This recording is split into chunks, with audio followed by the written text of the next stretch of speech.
Jordan Peterson is a professor of psychology at the University of Toronto, one of the most oppressively politically correct campuses in a nation full of politically correct campuses.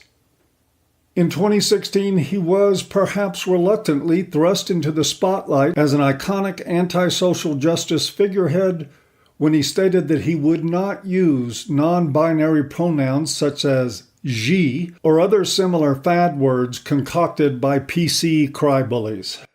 This was part of a larger discussion by Peterson on his objections to the Canadian legislation that includes gender identity and expression as new protected categories in the criminal code. For his efforts, he found himself surrounded and attacked by overtly hostile students and operatives. He spoke publicly while protesters chanted, hurled insults, and tried to drown him out. All this happened with a complicit school administration in the background, and while the entirety of the Canadian academic establishment, save for Janice Fiamingo, whistled and looked the other way. And there is no doubting Peterson's bravery and steadfast adherence to his beliefs. For that, he has subsequently and quite impressively been rewarded by free speech supporters. For my money, Peterson has earned that support and the respect that comes with it, which makes it all the more ironic that I would be doing a video addressing his recent references to men going their own way as weasels.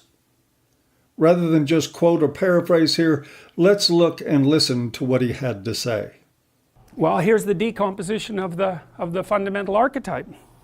The dragon of chaos differentiates, on the one hand, into the feminine, that's the unknown, and the feminine differentiates further into the negative feminine and the positive feminine. The negative feminine is the reason for witch hunts. It's the reason for, there's a whole group online called Men Going Their Own Way, Mgtow. That's a very interesting group to go study. There's lots of them. I don't know how many of them there are, and most of them are older. Many of them are men who've been through a particularly horrifying divorce for one reason or another, and they've had enough of women. So they tell the young men that they're teaching, never have a permanent relationship, never share your territory with a woman, never share your possessions, make sure you never live together, and don't stay with one long enough to enter a common law relationship because you will be stripped of everything that you have. Well, that's a hell of a thing to be telling people, but what's happened is that the female has been manifested in their life only as the negative archetype, and they've got that confused with all women. And that's partly, you got to ask yourself, if you know the mythological stories, maybe if you made the right sacrifices you wouldn't have so much trouble with women. It's a good question to ask yourself first, and I would also say, if you're a woman who has trouble with men, or you're a man who has trouble with women, it's not the women and it's not the men, it's you. Because the women are telling you what's wrong with you, and the men are telling you what's wrong with you. And if you don't listen, then it's you. It's either you or all men. Well, that's easy, it's all men. Well, that's certainly how it's played out in the world right now. It's like, no, it's not all men. You can be, by definition, and it's not all women, that's for sure. I don't want to have anything to do with women. It's like you're a pathetic weasel. That's the same statement. Okay, now that was quite a mouthful for a 2-minute clip, and it included a surprising amount of fail given Peterson's obvious intelligence. So let's take a good portion of his remarks, one short bit at a time, and try to sort out his line of thinking. Well, here's the decomposition of the fundamental archetype. The dragon of chaos differentiates, on the one hand, into the feminine, that's the unknown, and the feminine differentiates further into the negative feminine and the positive feminine. The negative feminine is the reason for witch hunts. Okay, so far, we're good. Personally, I love the use of archetypes and narratology in explaining the modern psychodrama playing out between men and women. I find all of it very useful, provided you have the creative ability to structure new narratives and imagine new archetypes. This alone only increased my interest in Peterson's work, which only made it more disappointing as Peterson takes this good start and goes rapidly into bad fiction. There's a whole group online called Men Going Their Own Way, Mgtow. It's a very interesting group to go study. There's lots of them. I don't know how many of them there are, and most of them are older. Many of them are men who've been through a particularly horrifying divorce for one reason or another. And this is what we call creating your own facts, which is a pretty big shot in your own foot if you've just given the impression that you studied this subject. Peterson has no clue, none, about the age demographics of Mgtow. Neither does anyone else, because no one has ever, despite Peterson's claims about himself, done any kind of study. It's never happened. We don't know if Mgtow are mostly older or mostly younger, or if it's a more even age distribution. We don't know if Mgtow are mostly divorced or mostly married. We certainly don't know that Mgtow is characterized by older men teaching younger men. It's my guess, since almost all of this is conducted online, that age does not figure into the dynamic in the same way it would in real-life settings. What I've witnessed over my last 10 years of online involvement in this counterculture is something much more akin to peers sharing experience and ideas with each other, irrespective of age. But always, when speaking to these guessing games, I must remain aware that we are dealing in conjecture. I can't state any of this with certainty, and neither can Jordan Peterson. For instance, I've talked with a good number of Mgtow that started following this path because of what they saw happen to their fathers, because they were raised by single mothers who demonstrated the same propensity for destructive control and abuse that is reported by Mgtow men of their former wives.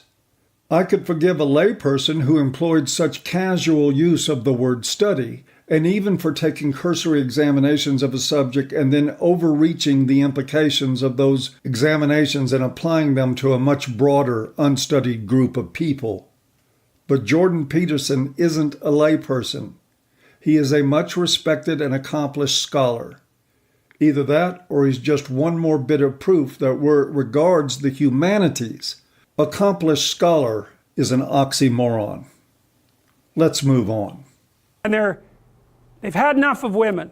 So they tell the young men that they're teaching, never have a permanent relationship. Never share your territory with a woman. Never share your possessions. Make sure you never live together, and don't stay with one long enough to enter a common law relationship, because you'll be stripped of everything that you have. And? Okay, I'll do my best here to avoid descending into a tirade of snark and condescension. I really do appreciate Peterson's work, but I really must call this academically dressed up NAWALT out for what it is. A thoughtless, myopic oversimplification of an unavoidable social phenomenon. Peterson no more studied Mgtow than he studied organic chemistry.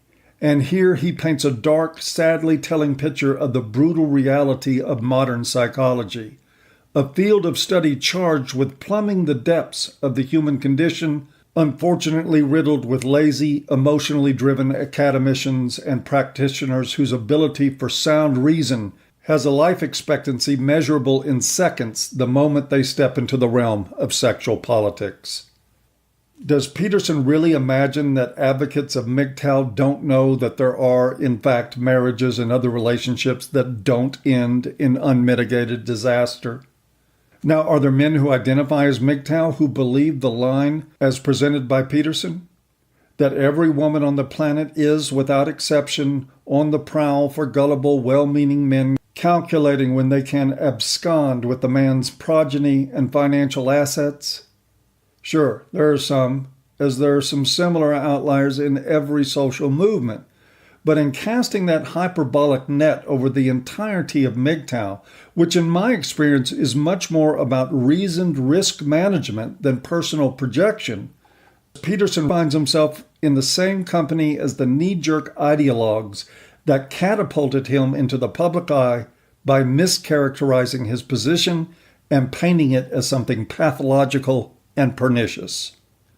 And besides, the point here is that men and women who blame entire classes of people for their problems are found in and out of all groups, including Mgtow and feminism. They constitute a group or subgroup of their own. They don't, as should be obvious, defined anything but themselves. If you think I'm being unfair to Peterson, let's listen to more. And that's partly, you got to ask yourself, if you know the mythological stories, maybe if you made the right sacrifices, you wouldn't have so much trouble with women. I suppose that this is a good time as any to point out that some of the more extreme voices in Mgtow, the ones that fit Peterson's broad brush caricature of the entire movement, did go through life-wrecking divorces. These men that I have spoken with over the past 10 years, with some exceptions, were hard-working, loving fathers and husbands who were ripped apart from their children, their assets, and often their freedom in a family court system that represents the biggest rollback of civil rights since Jim Crow. They stepped up to the plate like men, like this society has always told men to step up, and they caught a fastball between the eyes. I don't think Jordan Peterson, or anyone else for that matter, has the moral authority to be making such smug judgments about what these men have sacrificed. I have no more to say on that. It's a good question to ask yourself first. And I would also say, if you're a woman who has trouble with men, or you're a man who has trouble with women, it's not the women and it's not the men, it's you. Because the women are telling you what's wrong with you, and the men are telling you what's wrong with you. Oh, really? That's how it's done? I seem to recall crowds bordering on hordes of both men and women beating pots and shouting over Peterson, sometimes with bullhorns, about everything they thought was wrong with him. Were they right? How about the accusation that he supports Nazis? Is that something he should listen to and take in? How on earth is what he is saying any different than something as bloody inane as "listen to the woman," which is now repeated like a mantra at campuses everywhere, instructing young men to suspend their own critical thought and their own lived experience to embrace whatever ideologically motivated women are telling them? For the record, Dr. Peterson, should you be listening, this kind of admonition, delivered in the scolding, shame-inflicting tone of an irate librarian, is just as much a driving force behind the growing phenomenon we know as Mgtow, as the family courts and the increasingly entitled culture of women. Let's move on. It's either you or all men. Well, that's easy, it's all men. Well, that's certainly how it's played out in the world right now. Yeah, no shit. And it stuns me that with Dr. Peterson aware of the prevailing narrative, men as the problem, that he could not simply add 2 and 2 and find another of the complicated factors driving a movement of men to check out and go their own way. And alas, in all fairness, this is one of the pitfalls of standard, run-of-the-mill, blue pill mentality. To see and not see. To look at something and believe in all earnestness that you're making an objective study, when the truth is that you cannot see what is directly in front of your eyes. To be unaware that you are unaware. Psychologists are no more immune to this than anyone else. Perhaps, coming from the insulated and thought-squelching halls of academe, they are even more susceptible to this malady of thought. Peterson might have come to different conclusions if he had actually studied Mgtow without stale convention filtering the results. Then again, reading a few blog posts and putting it all in a convenient box he could live with was probably the real culprit. Either way, it led him to a conclusion that literally put him, at least for the moment, a step or two closer to the same ideological thugs that have worked so hard to silence his voice. No, it's not all men. You can be sure, by definition. And it's not all women, that's for sure. I don't want to have anything to do with women. It's like you're a pathetic weasel. Dr. Peterson, with all respect, I suggest you reevaluate your position here, your statements, your ideas, and your claims. I've admired your work, but I have to say that in this particular situation, I think you need some correction on just who is being a weasel. And that concludes another Talk from an Ear for Men I do hope you've enjoyed. I'd like to remind you that if you enjoy the work I do on this channel, there's a link in the low bar to my Patreon page, as well as to one-time donations and monthly subscriptions. Your support makes it possible for me to continue to dedicate time and effort to providing you with information and perspectives you won't hear anywhere else. As always, I invite you to subscribe to this channel, to like and share the videos on social media, and to remember that feminism is cancer. See you next time.